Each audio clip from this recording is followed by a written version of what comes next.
Hello बच्चों, फिर से हम लोग जैक बोर्ड के मॉडल सेट के सॉल्यूशन के साथ आए हैं।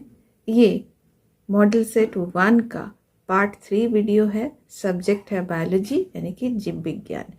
जीव विज्ञान के टर्म 2 के जो मॉडल सेट जैक बोर्ड ने जारी किया है उसका सॉल्यूशन का ये पार्ट 3 है, जिसमें आज हम लोग देखेंगे लॉन्ग आंसर टाइप क्वेश्चंस, यानी कि जिसमें हर क्वेश्चन पे 5 मार्क्स है।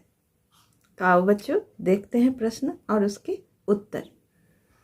तो हम लोग मॉडल सेट 1 बायोलॉजी के पार्ट 3 को देखते हैं, जिसमें हम देख रहे हैं कि लॉन्ग आंसर टाइप क्वेश्चंस है। और लॉन्ग आंसर टाइप क्वेश्चंस में हमें क्वेश्चन नंबर 15 से 19 तक ये क्वेश्चंस है। हर क्वेश्चन के लिए 5 मार्क्स है, लेकिन इस 15 से 19 तक के 5 क्वेश्चंस में किसी 3 क्वेश्चन को 3 प्रश्न को हमें लिखना है, जिसे हम दीर्घ उत्तरीय प्रश्न या लॉन्ग आंसर टाइप क्वेश्चन बोल रहे हैं। तो इसमें हम सबसे पहले जा रहे हैं जिस प्रश्न में, वो प्रश्न है explain in detail about working of PCR, यानी पीसीआर की कार्य प्रणाली को विस्तार से बताना है। तो इसमें हम देख रहे हैं कि पॉलीमरेज चेन रिएक्शन, जिसे हम पीसीआर शॉर्ट में कह रहे हैं, was developed by Kary Mullis in 1983। It is a technique to amplify DNA, जिसका मतलब है that is to make a large number of copies of DNA. अब इस पीसीआर टेक्नोलॉजी के लिए क्या क्या चीज़ों की ज़रूरत है, यानी कि requirements for PCR. First sample DNA, फिर सेकंड प्राइमर, और थर्ड डीएनटीपीज यानी कि डीएटीपी, डीटीटीपी, डीसीटीपी एंड डीजीटीपी। फिर हम देख रहे हैं कि थर्मोस्टेबल एंजाइम, जिसे हम टैक पॉलीमरेज भी कह रहे हैं। और फिर हम देख रहे हैं thermocycler machine in which PCR has to be carried out. इसके बाद हम लोग देख रहे हैं कि हिंदी में अगर हम इस उत्तर को देखने जा रहे हैं तो हम पा रहे हैं पॉलीमरेज चेन रिएक्शन या पीसीआर को कैरी मोलिस द्वारा 1983 में विकसित किया गया था। ये डीएनए की एक तकनीक है, यानी बड़ी संख्या में डीएनए की प्रतियां बनाने के लिए पीसीआर के लिए आवश्यकता है नमूना डीएनए, जिसमें डीएनए जिसे प्रवर्धित करना है, और प्राइमर, डीएनटीपी, डीएटीपी, डीटीटीपी और डीसीटीपी, डीजीटीपी, और साथ में थर्मोस्टेबल एंजाइम टैक पॉलीमरेज और थर्मोसाइक्लर मशीन, जिसमें पीसीआर किया जाना है। तो इस तरह से हम प्रश्न का अगले भाग में जा रहे हैं कि इसमें क्या क्या इसका स्टेप है। तो हम देख रहे हैं कि पीसीआर साइकिल में हम देख रहे हैं कि 3 स्टेप है, जिसमें सबसे पहले हम देख रहे हैं denaturation. In this step the 2 strands of double stranded DNA are separated by heating to 94 degrees Celsius for 2 minutes. The 2 strands separate because the hydrogen bonds between the base pairs break. और second step है annealing. This step involves the binding of primers, short lengths of DNA about 20 BP long, that means 20 base pair long, to the 3 end of the single strands of DNA. फिर देख रहे, the temperature of the reaction is lowered to 56 degrees Celsius so that the primers can anneal to the complementary sequence of the separated single strand of DNA. तो denaturation में हमने क्या किया कि DNA के जो डबल स्ट्रैंड था उसको 94 डिग्री सेल्सियस में 2 मिनट तक रखा, और इसमें जो हाइड्रोजन बॉन्ड था बेस पेयर्स के बीच में वो टूटता है, और इस तरीके से डीएनए का डबल स्ट्रैंड का दोनों स्ट्रैंड अलग हो जाते हैं। इस स्टेप को हम लोग नाम दे रहे डीनेचरेशन। फिर नेक्स्ट स्टेप है एनिलिंग। इसमें हम क्या कर रहे हैं कि प्राइमर्स यानी कि डीएनए का शॉर्ट लेंथ, जिसका शॉर्ट लेंथ कितना तक हो सकता है, 20 बेस पेयर लॉन्ग इतना तक हो सकता है, इसका जो 3 एंड है वो इसमें क्या हो रहा है, the temperature of the reaction is lower to 56 degree Celsius so that the primers can anneal to the complementary sequence of the separated single strands of DNA. तो इसमें कम्प्लीमेंट्री पेयर जो है वो आके एनिलिंग हो रहा है या जुड़ रहा है। इसके बाद हम देख रहे हैं next step, extension, third step. In this step, the temperature of the reaction is raised to 72 degrees Celsius. The primers are extended by the enzymes Taq polymerase. This enzyme is derived from the thermophilic bacteria Thermus aquaticus. इसीलिए इसे हम टैक enzyme भी कहते हैं। This enzyme is stable at high temperature even at 90 degrees Celsius. The enzyme adds nucleotides to the three end of the primers and extend them until a DNA strand which is complementary to the template DNA is formed. Thus, one PCR cycle is completed and the amount of DNA doubles and so on. इस तरह से इसको बार बार repeat करने से DNA का amount double से 4 times 8 times इस तरह से बढ़ते जाता है। तो इस उत्तर को अगर हम लोग हिंदी में देखते हैं तो हम देख रहे हैं पीसीआर चक्र में 3 चरण होते हैं। विकृतीकरण, इस चरण में डबल स्ट्रैंडेड डीएनए के 2 स्ट्रैंड को 2 मिनट के लिए 94 डिग्री सेल्सियस तक गर्म करके अलग किया जाता है। 2 तार अलग हो जाते हैं क्योंकि आधार जोड़े के बीच हाइड्रोजन बंधन टूट जाता है। दूसरा चरण है एनिलिंग। इस चरण में प्राइमरों यानी डीएनए की छोटी लंबाई लगभग 20 बीपी या बेस पेयर लंबी को डीएनए के सिंगल स्ट्रैंड के 3 छोर तक बांधना शामिल है। प्रतिक्रिया का तापमान 56 डिग्री सेल्सियस तक कम कर दिया जाता है ताकि प्राइमर डीएनए के अलग किए गए एकल स्ट्रैंड के पूरक अनुक्रमों के साथ वो जुड़ सके।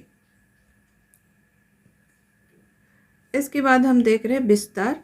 इस चरण में प्रतिक्रिया का तापमान 72 डिग्री सेल्सियस तक बढ़ा दिया जाता है। प्राइमर एंजाइम टैक पॉलीमरेज द्वारा बढ़ाए जाते हैं। ये enzyme thermophilic bacteria thermos aquaticus से प्राप्त होता है।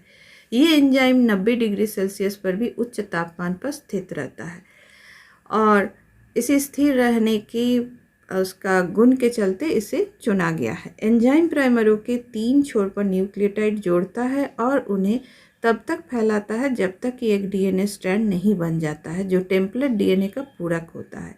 इस प्रकार एक पीसीआर चक्र पूरा होता है और डीएनए की मात्रा दोगुनी हो जाती है और इसी तरह से ये चक्र चलता रहता है। अब हम लोग देख रहे हैं इस चित्र के माध्यम से, जैसा कि हम देख पा रहे हैं कि स्टेप 1 में हम देख रहे हैं कि डीनेचरिंग हो रहा है, स्टेप 2 में एनिलिंग हो रहा है और स्टेप 3 में एक्सटेंशन हो रहा है। डीनेचरेशन में हम देख पा रहे हैं इस तरह से 2 स्ट्रैंड जो है वो अलग हो गया। स्टेप 2 में एनिलिंग में हम देख रहे हैं जो 2 अलग अलग स्ट्रैंड हुए हैं उसके सामने छोटे छोटे टुकड़े जो है वो जुड़ रहे हैं जिसे हम प्राइमर्स कह रहे हैं। और इसके बाद हम देख रहे हैं स्टेप 3 जिसे हम देख रहे हैं ये जो प्राइमर का जो लंबाई है ये धीरे धीरे बढ़ रहा है और ये पूरे के पूरे एक पूरक डीएनए का स्ट्रैंड में परिवर्तित हो रहे हैं। इस तरह से हमारा पीसीआर जो है वो होता है।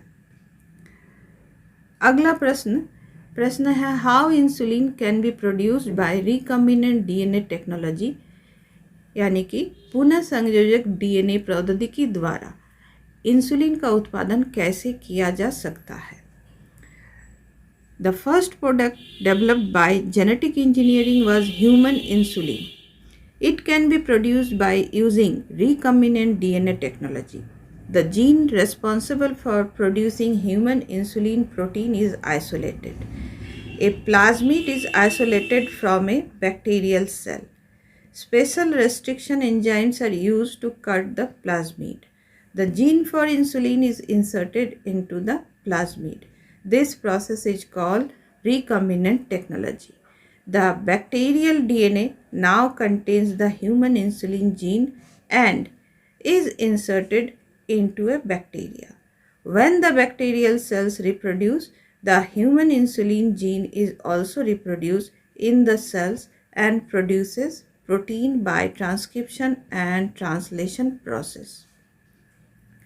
तो इस तरह से हमने देखा कि हमने ह्यूमन इंसुलिन जीन को, जो इंसुलिन नामक प्रोटीन को बना रहा है, उस एंजाइम, ये हार्मोन का प्रोटीन को बना रहा है, उस जीन को हमने आइसोलेट किया और उसको हमने स्पेशल रेस्ट्रिक्शन एंजाइम के माध्यम से प्लाज्मिड, एक बैक्टीरिया के अंदर जो पाया जाता है, उस प्लाज्मिड को काट के उस जीन को हम उसके अंदर डाल रहे हैं और फिर उसे हम बैक्टीरिया में डाल दे रहे हैं। और जब ये बैक्टीरिया रिप्रोड्यूस कर रहा है तो वो जीन भी उसके साथ साथ डबल हो रहा है, रिप्रोड्यूस हो रहा है और बैक्टीरिया का अपना जैविक क्रिया के माध्यम से, जैसे कि ट्रांसक्रिप्शन और ट्रांसलेशन प्रोसेस से, जब वो अपने लिए प्रोटीन बना रहा है, उसके साथ साथ वो इंसुलिन भी बना रहा है। तो इसको अगर हम लोग हिंदी में देख रहे हैं तो जेनेटिक इंजीनियरिंग द्वारा विकसित पहला उत्पाद मानव इंसुलिन था। इसे पुनः संयोजक डीएनए तकनीक के उपयोग करके उत्पादित किया जा सकता है।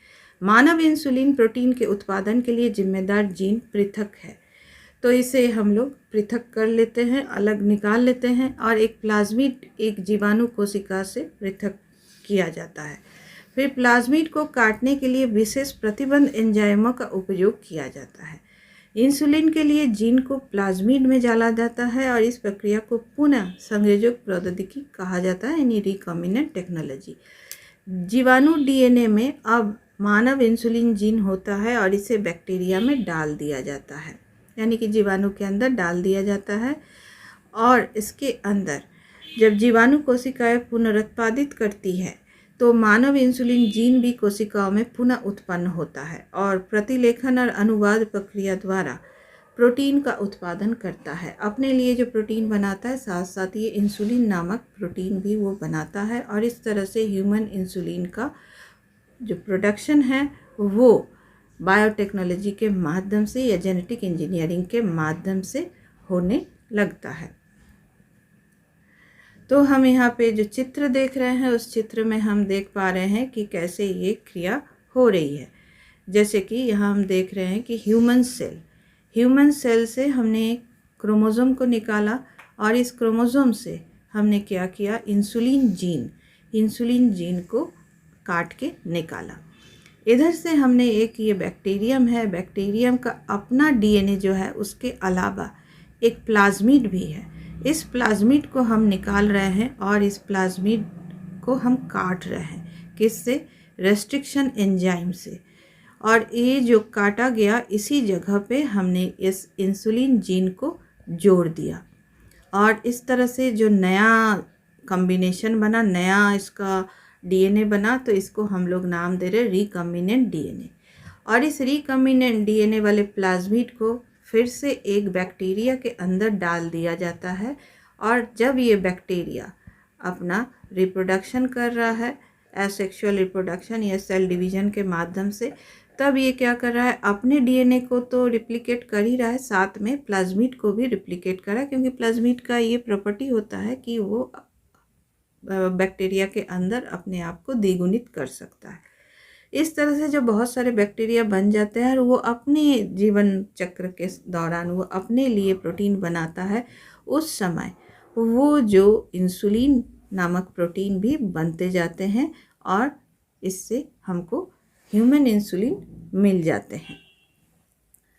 तो इस तरह से हमने देखा कि कैसे हमारा जेनेटिक इंजीनियरिंग के द्वारा हमारा जो इंसुलिन है, ह्यूमन इंसुलिन, कैसे प्रोडक्शन हुआ। जैसे हम प्लाज्मिड को बैक्टीरिया सेल के अंदर से निकाले और उसमें हमने रेस्ट्रिक्शन एंजाइम से काट के उसके बाद ह्यूमन इंसुलिन जीन को डाला। इसके बाद नेक्स्ट क्वेश्चन है कि explain in brief with suitable diagram about phosphorus cycle in an ecosystem. एक चित्र के माध्यम से फॉस्फोरस चक्र के बारे में बताओ। तो यहाँ हम एक फॉस्फोरस चक्र का चित्र देख रहे हैं, जिसमें हम पा रहे हैं कि सबसे पहले जो फॉस्फोरस जो है वो किस में स्टोर है, वो है रॉक मिनरल्स में, यानी कि पत्थरों में। और ये जो रॉक मिनरल से ये आ रहा है सॉइल में। वेदरिंग के माध्यम से रॉक जो टूट रहे हैं छोटे छोटे पार्टिकल्स में, और वो सॉइल में आ रहे हैं। फिर सॉइल सॉल्यूशन से वो जा रहे हैं प्रोड्यूसर्स के पास, यानी कि प्लांट्स के पास। प्लांट्स उससे अवशोषण कर रहे हैं मिट्टी से, और इसके बाद कुछ जो है वो पानी के साथ, वर्षा के पानी के साथ भी रन ऑफ हो जा रहे हैं। इसके बाद ये प्रोड्यूसर यानी कि पेड़ पौधे को जानवर खा रहे हैं, यानी कंज्यूमर, और प्रोड्यूसर और कंज्यूमर दोनों के जो अपघटन होने के बाद वो, जिसमें हम देख रहे हैं कि सड़े गले, उसके मृत शरीर जो सड़े गले चीज़ होते हैं तो वो डेट्रियस मैटर कहते हैं, उस तरह से वो सॉइल में आ जा रहा है। और फिर सॉइल में इस डेट्रियस मैटर का अपघटन जब पूरी तरह से हो जाता है, डिकम्पोजिशन हो जाता है, तो फिर ये सॉइल में वापस आ जाता है। इस तरह से ये चक्र चल रहा है। तो इस चक्र को हम लोग नाम दे रहे हैं फॉस्फोरस साइकिल।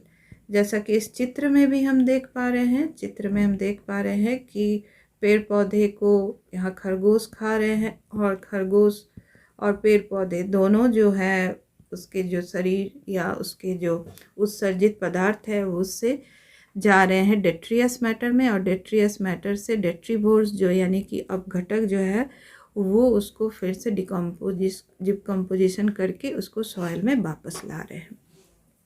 और सॉइल से कुछ जो है वो वापस फिर से सॉल्यूशन में जा रहा है जल में, और जल से फिर प्रेसिपिटेट होके नीचे जम रहे हैं, और वो आखिर तक बहुत दिनों के बाद वो रॉक में यानी कि पत्थर में परिवर्तित हो जा रहे हैं।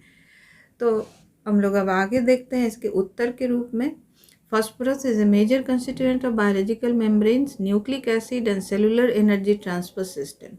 Many animals also need large quantities of this element to make cells, bones and teeth. The natural reservoir of phosphorus is rock, which contains phosphorus in the form of phosphates. When rocks are weathered, minute amount of this phosphate dissolve in soil solution and are absorbed by the roots of the plant. Herbivores and other animals obtain this element from plants. The waste products and the dead organisms are decomposed by phosphate solubilizing bacteria releasing phosphorus. Unlike carbon cycle, there is no respiratory release of phosphorus into the atmosphere. यानी कि phosphorus जैविक झिल्ली, nucleic acid और cellular ऊर्जा हस्तांतरण प्रणाली का एक प्रमुख घटक है। जैसे कि हम जानते हैं एटीपी में भी हम फास्फोरस पाते हैं, हड्डियों में भी फास्फोरस रहते हैं, जैविक झिल्ली में भी फास्फेट रहते हैं, न्यूक्लिक एसिड के बेस पेयर्स में भी, या न्यूक्लिक एसिड के जो बनता है डीएनए के स्ट्रक्चर में एक कंपोनेंट जो है वो भी फास्फोरस है।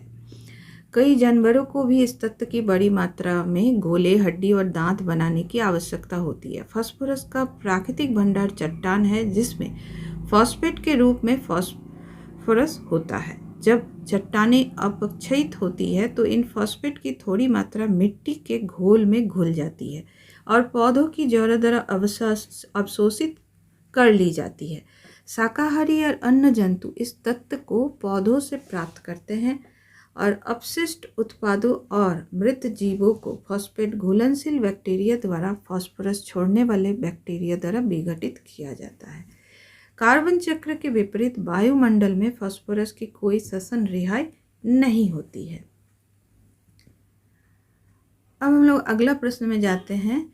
अगला प्रश्न में हम देख रहे हैं कि explain about different ways by which organism can cope with environmental changes. विभिन्न तरीकों के बारे में बताएं जिनके द्वारा जीव पर्यावरणीय परिवर्तन का सामना कर सकते हैं।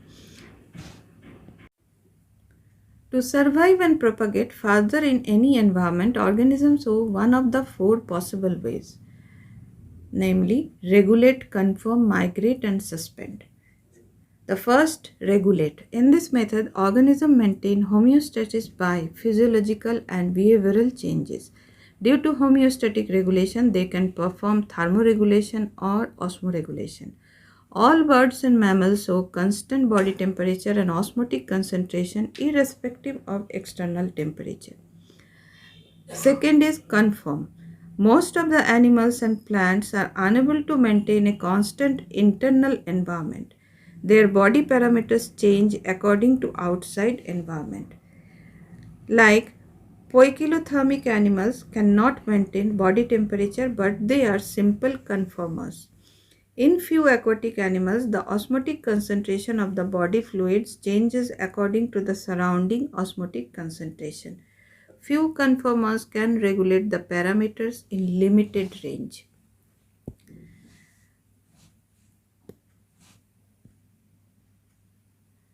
Third is the migrate. When organism is unable to cope up with the surrounding temperatures, they migrate temporarily from such stressful habitat to a more favorable habitat. After the stressful period is over, they return back. Birds show long distance migration during severe winter. Fourth is suspend. Suspending the life activities for a particular period is one of the methods to cope up with the stressful condition. Seeds of plants remain dormant over unfavorable period, and once favorable conditions are resumed, they start growing. This state is called dormancy, during which metabolic activities are suspended. Hibernation and estivation seen in some animals is also for escaping severe winter or summer respectively. Namely, polar bear shows hibernation while snails and fish show estivation. These are also suspension measures. अब इसी उत्तर को अगर हम लोग हिंदी में देखते हैं तो हम देख रहे हैं कि किसी भी वातावरण में जीवित रहने और आगे प्रसार करने के लिए जीव 4 संभावित तरीकों में से एक दिखाते हैं, अर्थात विनियमित, अनुरूप, माइग्रेट और निलंबित। सबसे पहले हम लोग देख रहे हैं कि नियमन। इस पद्धति में जीव शारीरिक और व्यवहारिक परिवर्तनों द्वारा समस्थिति बनाए रखते हैं। होमोस्टैटिक विनियमन के कारण ये थर्मोरेगुलेशन या ऑस्मोरेगुलेशन कर सकते हैं। जैसे सभी पक्षी स्तनधारी बाहरी तापमान पर ध्यान दिए बिना निरंतर शरीर का तापमान और ऑस्मोटिक एकाग्रता दिखाते हैं। ऑस्मोटिक मतलब शरीर में लवण और जल की मात्रा को स्थिर रखना। जैसे कि शरीर का तापमान चाहे जाड़ा हो चाहे गर्मी का हो, एक ही तरह बनाए रखते हैं और उत्सर्जन की मात्रा को नियंत्रित करके जल की मात्रा और लवण की मात्रा को भी एक जैसा बना के रखते हैं। दूसरा है अनुरूप यानी कि कन्फर्म। अधिकांश जानवर और पौधे एक निरंतर आंतरिक वातावरण बनाए रखने में असमर्थ होते हैं।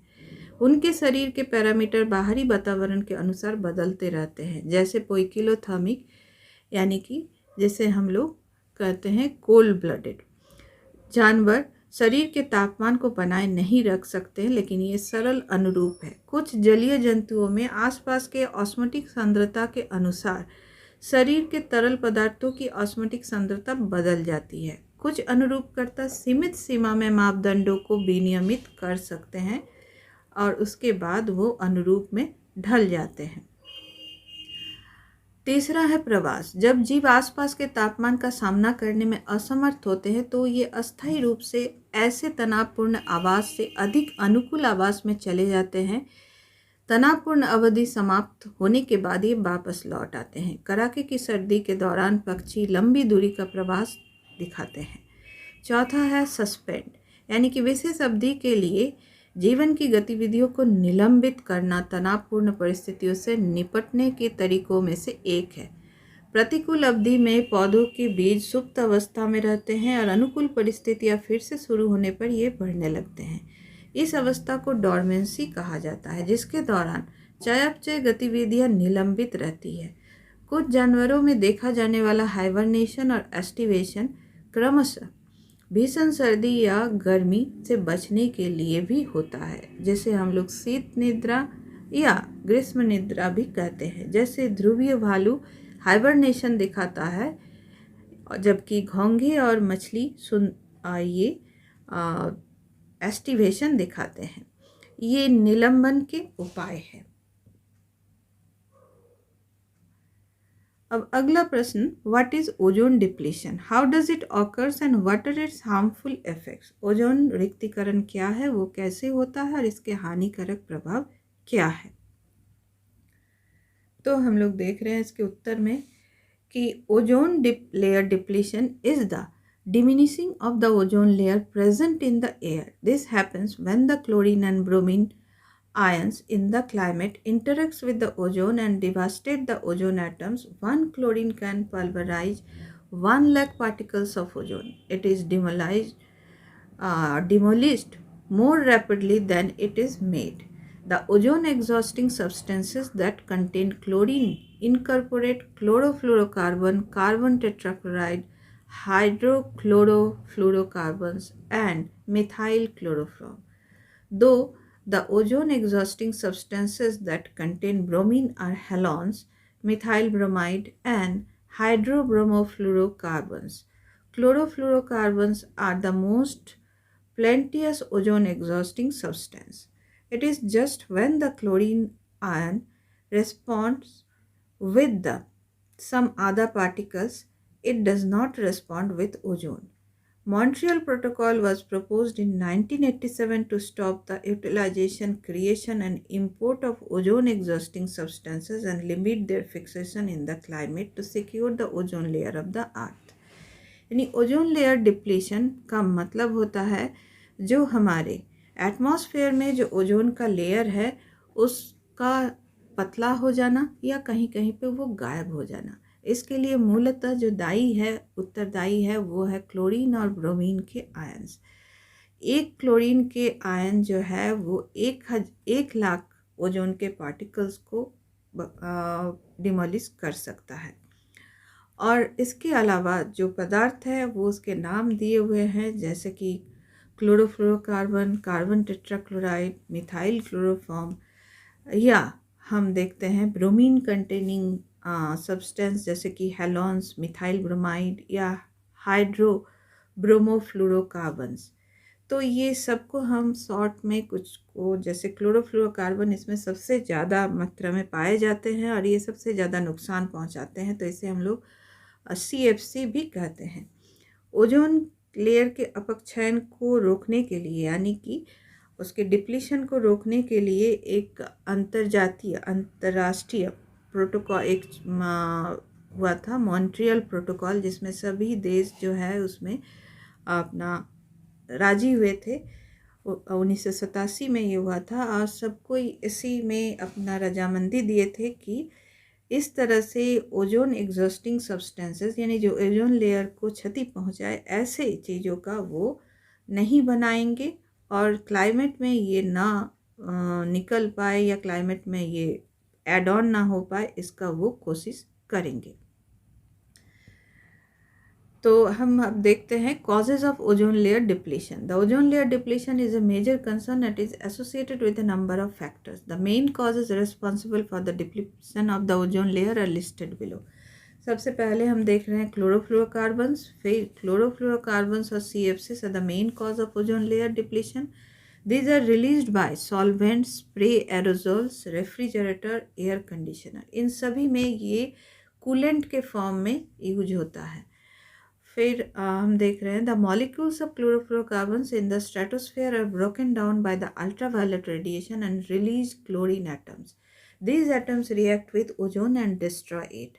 यानी कि क्लोरोफ्लोरोकार्बन जब स्ट्रेटोस्फेयर में पहुंचता है, एटमॉस्फेयर का उस लेयर में पहुंचता है, तो वहाँ अल्ट्रावायलेट रेज से रिएक्शन करके ये टूटता है और क्लोरीन विमुक्त होता है। और वो क्लोरीन जो तुरंत विमुक्त हुआ है वो ओजोन के एटम को तोड़ के ऑक्सीजन और O में, यानी कि एक ऑक्सीजन के अणु में परिवर्तित करता है और इस तरह से ओजोन डिस्ट्रॉय होता है और ओजोन लेयर पतले होते हैं। कहीं कहीं पे छिद्र भी हमें दिखाई देते हैं, जिसे हम ओजोन होल या ओजोन छिद्र कहते हैं।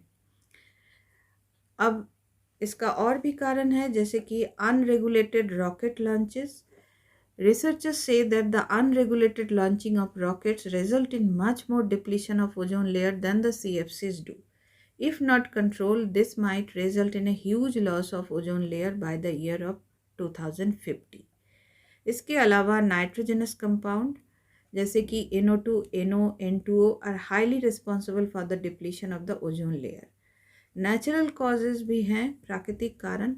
The ozone layer has been found to be depleted by certain natural processes such as sunspot and stratospheric winds, but it does not cause more than 1 to 2% of the ozone layer depletion. यानी कि प्राकृतिक कारणों से 1 से 2% ही ozone layer को क्षति पहुंचता है। इसके अलावा volcanic eruption are also responsible for the depletion of ozone layer. तो ओजोन लेयर डिप्लीशन सब्सटेंसेस को हम लोग नाम देते हैं ODS। अब क्या हार्मफुल इफेक्ट्स होते हैं ओजोन डिप्लीशन का, तो इसमें हम देख रहे हैं it causes UV rays to reach the earth and it causes harm to living organism. It can lead to skin cancer in humans. It can lead to cataracts in humans. It can lead to damage to our immune system by lowering the body's resistance to diseases. It can lead to many diseases in animals. It can lead to damage to plants. The ultraviolet rays from the sun will damage the DNA and lead to mutation. और mutation के चलते हमारे में बहुत सारे genetic disorder भी दिखाई देंगे जो पीढ़ी दर पीढ़ी हम उसे इनहेरिट करेंगे। इस चित्र के माध्यम से हम देख रहे हैं कि कैसे सूर्य की रोशनी के माध्यम से जो अल्ट्रावायलेट रे है वो स्ट्रेटोस्फीयर में जहाँ जहाँ ओजोन लेयर उपस्थित नहीं है वहाँ से वो हमारी पृथ्वी तक पहुँच पाते हैं। तो बच्चों यहीं पे ख़त्म हो रहा है हमारा मॉडल सेट पेपर 1, जिसमें हमने सभी तरह के प्रश्न के हल देख लिए।